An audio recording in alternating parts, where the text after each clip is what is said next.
दादा संगमनेरला शांती मोर्चा पार पडला. म्हणजे भंडारी महाराज आहे त्यांच्या वक्तव्यानंतर तुमचं जे भाषण आहे फार व्हायरल झालं. आमचं चुकलंय, आम्ही चूक मान्य केली. का तुम्हाला असं वक्तव्य करावं लागलं? काय चुका झाल्या होत्या? तुम्ही आज ते जाहीरपणे माफी मागताय. नाही, मला असं वाटतं लोकशाहीमध्ये सगळ्यात महत्त्वाची गोष्ट जी असते ती म्हणजे निवडणुका असते. निवडणुकांमध्ये उमेदवार येतात, लोकांकडे मतदारांकडे जातात, मतदार त्यांना कौल देत असतात. संगमनेर विधानसभेच्या झालेल्या निवडणुकीमध्ये आमचा पराभव त्या ठिकाणी झाला आणि तो पराभव होत असताना त्या पराभवाचे कारण ज्यावेळेस आपण तपासले त्यामध्ये मागच्या काही काळामध्ये काही चुका नजर अंदाजाने सुद्धा काही झाल्या असण्याची शक्यता नाकारता येत नाही. जसं पराभवाच्या कारणांमध्ये लाडकी बहीण योजना असेल किंवा धर्माचं ध्रुवीकरणाचे जे मुद्दे आहेत ते मुद्दे असतील, असे अनेक मुद्दे जरी काम करत असले तरी त्याच वेळेस आमचे जे गावोगावचे जे प्रश्न होते, आमच्या कार्यकर्त्यांमध्ये असलेली गटबाजी असेल किंवा कार्यकर्त्यांमध्ये असलेलं एक सत्तेचा मागच्या 30-40 वर्षाचा जो एक आविर्भाव त्याच्यामध्ये वागण्या बोलण्यामध्ये येत असतो, अशाही काही गोष्टींचा परिणाम या निवडणुकीमध्ये झालेला आहे. आणि म्हणून मला असं वाटतं की राज्यकर्ते म्हणून लोकशाहीच्या माध्यमातून ज्यावेळेस आपण राजकारणामध्ये काम करतो तेव्हा आलेला जनतेचा कौल मोठ्या मनाने स्वीकारायचा असतो. त्याच्याबद्दल काही चुका झालेल्या असतील तर त्या चुका सुधारायच्या असतात आणि म्हणूनच मी सांगितलं की काही चुका झाल्या असतील आणि झालेल्या आहेतही, ते आम्हाला समजलेले आहेत. त्याच्याबद्दल आम्ही जनतेची माफी मागतो आणि येणाऱ्या काळामध्ये अशा चुका परत होणार नाही याची काळजी निश्चितपणाने आमच्या संघटनेच्या माध्यमातून आम्ही घेणार आहे, अशी ग्वाही देखील लोकांना त्या निमित्ताने देण्याचा प्रयत्न मी केलेला आहे.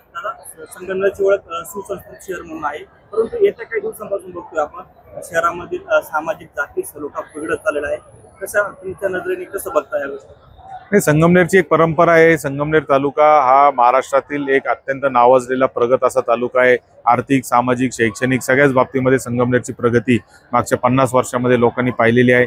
आणि प्रगती सुरुवात कुठं झाली असेल तर 1967 साली ज्यावेळेस पहिल्यांदा सह्याद्री बहुजन विद्याप्रसारक समाज संस्थेची शिक्षण संस्था चालू झाली आणि संगमनेर साखर कारखान्याची निर्मिती झाली, तिथून पुढे खऱ्या अर्थाने दुष्काळी असलेला संगमनेर तालुका हा सुजलाम सुफलाम झाला आणि तो महाराष्ट्रातला एक नावाजलेला तालुका झाला.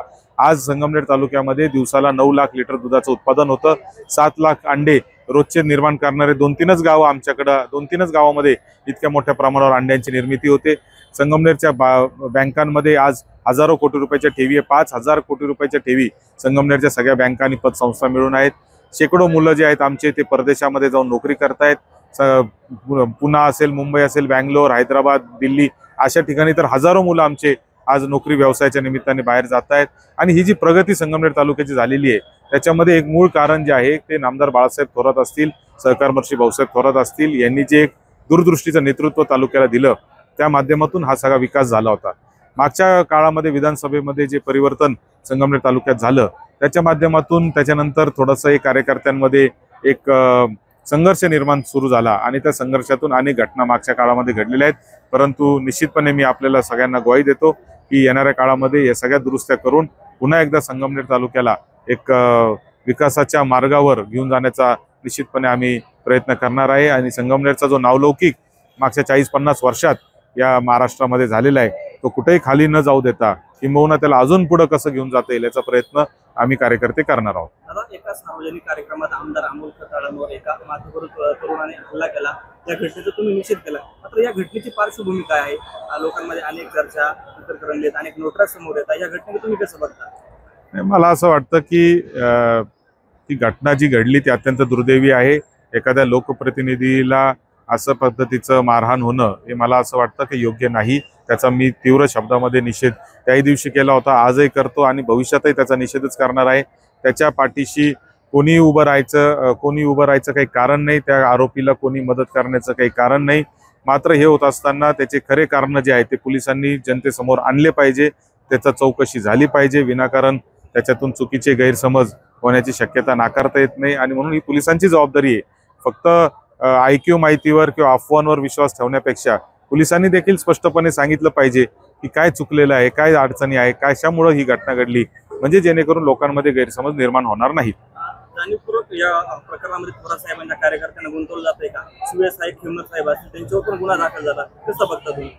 असं आहे की त्याच्यामध्ये भास्कर खेमनर जे आहेत ते थोरात साहेबांचे अनेक वर्षांपासूनचे PA म्हणून काम करतात भास्कर खेमनरला रोज तालुक्यातून शेकडो लोक फोन करतात, साहेब कुठे, साहेबांची भेट होईल का, साहेब इथं भेटतील का, साहेब या कार्यक्रमाला येतील का, असे फोन त्याला शेकडो रोज येत असतात. असाच एकदा दोनदा त्याला फोन आले की साहेबांना आम्हाला भेटायचंय, साहेबांना भेटायचंय. याच्या पलीकडे त्याचा कुठलाही संवाद त्या आरोपीशी झालेला नाही. हे मी त्याला 4 वेळा विचारलं, कारण भास्कर पहिल्यापासून माझ्याकडे पण काम करत होता, नंतर साहेबांकडे काम करतोय. भास्कर खोटं कधी बोलू शकत नाही. त्याचा आणि त्या आरोपीचा जो संवाद झालेला आहे तो अतिशय सुस्पष्ट आहे की साहेब कुठे आहे, साहेब इथे आहेत, साहेब कारखान्यावर आहे, साहेब गेस्ट हाऊसला आहे, साहेब इथं भेटतील तिथं भेटतील. याच्या पलीकडे कुठलाही संवाद त्याचा झाला नाही. मात्र तरीही राजकीय दबावातून त्याला सहआरोपी करण्यात आलं.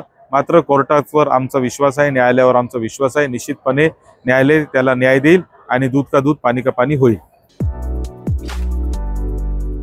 आपली माणसं आपलं दुकान श्री स्वामी समर्थ क्लॉथ आणि मॅचिंग सेंटर, तसेच श्री स्वामी समर्थ एंटरप्राइजेस होलसेल कापड दुकान. अकोलेकरांच्या पसंतीस उतरलेलं कापड विश्वातील लोकप्रिय नाव म्हणजे श्री स्वामी समर्थ कापड दुकान. मनमोहक वस्त्रालंकार, वाजवी किंमत आणि विनम्र सेवा. 6 वार साडी, 9 वार sari, Banarasi silk, suiting, shirting, Manchar टोपी, टॉवेल, शाल, नॅपकिन, फेटा, इनरवेअर आदी साहित्य एका छताखाली. लग्न बस्त्यासाठी खास अद्ययावत व्यवस्था, तसेच लग्न बस्त्यावर ट्रॉली बॅग फ्री. लहान मुलांच्या असंख्य व्हरायटीजचे मनमोहक कपडे. महिलांसाठी होलसेल स्वतंत्र साडी विभाग, तसेच स्वतंत्र लेडीज आणि जेंट्स विभाग. एक वेळ अवश्य भेट द्या. खरेदी करा मनमोहक वस्त्र आणि खुलवा आपलं सौंदर्य.